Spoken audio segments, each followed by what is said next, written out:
Meus irmãos, a leitura desse domingo nos traz 3 parábolas que devem ser interpretadas em conjunto, pois elas tratam das 3 principais tentações que atingiam não só as comunidades cristãs na época de Mateus, como também na nossa época.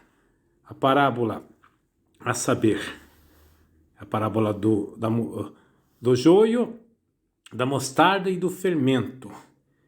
E se referem, respectivamente, às tentações de ser os eleitos, o grupo dos puros, a parábola do joio, a parábola da mostarda, a ambição de grandeza, e a parábola do fermento, associada com a tentação do desânimo.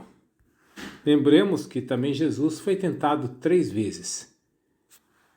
O 3 é um número muito importante na teologia, porque é um número divino. Nós poderíamos também relacionar essas parábolas com as 3 pessoas da Trindade. Na primeira parábola aparece o fazendeiro, não poderia ser Deus Pai. A segunda parábola fala do semeador que planta o grão de mostarda. Poderiam pensar de Jesus e a sua cruz redentora. E na terceira parábola aparece uma mulher.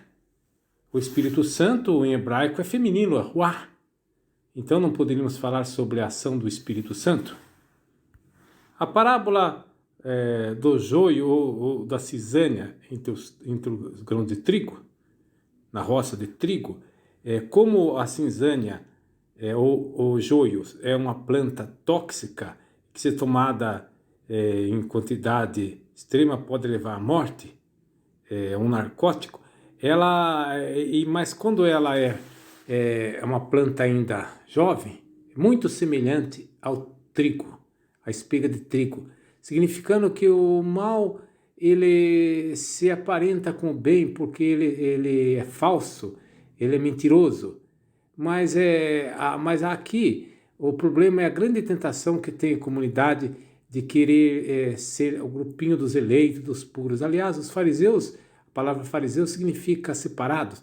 Então essa tentação de querer ser um grupinho seleto e excluir os outros, no caso os pecadores, né? Porque nós devemos saber que nós devemos odiar o pecado, não o pecador. Bom, a outra parábola, a tentação é de grandeza, porque na verdade, por trás dessa parábola, nós temos aquela passagem de Ezequiel 17, que fala que é da visão que teve Ezequiel da grande árvore, do cedro do Líbano, no monte muito alto. Então há a tentação de que a nossa religião seja grandiosa. Aí Jesus põe em cena esse grão de mostarda, que é uma minúscula semente, mas que se torna uma árvore frondosa, onde as aves do céu vêm aninhar-se nos seus ramos. E por que não pensar também na cruz de Jesus? Porque as aves é um animal que não tem boa reputação em Israel, porque ela concorre com o alimento humano, ela representa os pecadores. Então, os pecadores vão ter ninho, vão ter guarida e proteção na cruz salvadora de Jesus. E por fim, a parábola do fermento é curiosa porque o fermento não aparece e, no entanto, ele faz a massa crescer. Assim, aqueles que ficam desanimados, pensando que o reino de Deus não está acontecendo porque eles não podem ver, devem pensar que a força do Espírito Santo age no mundo inteiro e vai transformar esse mundo como fermento na massa dessa mulher. Agora, uma coisa curiosa é que aparece 3 medidas de farinha, que é uma medida colossal, que corresponde a um saco de 40 quilos. E por que aparece isso? Porque, se você reparar, no Antigo Testamento, apareceu 3 vezes essas 3 medidas associada ao Deus dos impossíveis. No caso de Abraão e Sara, que eram muito velhos e não podiam ter filhos, ali aparece Sara manuseando essas 3 medidas de trigo. Gedeão também, que considerava-se abandonado por Deus, lá aparecem as 3 medidas. E Ana, a mãe de Samuel, que era estéril, aparece também as 3 medidas de trigo. Quer dizer que nosso Deus é um Deus do impossível. E agora, uma coisa que é preciso levar em consideração também, que dessas 3 parábolas, a única parábola que os discípulos pedem para Jesus explicar é a primeira delas. parábola do joio e do trigo. Mas, curiosamente, eles fazem isso não porque não compreenderam esta parábola, é porque justamente a compreenderam e não concordam com ela. Porque Jesus falou que a comunidade cristã não pode ser uma comunidade que se separa dos outros, que é um grupinho seleto dos eleitos, dos puros, dos melhores, mas deve ser aquela comunidade que está nesse meio para justamente chegar ao tempo da ceifa.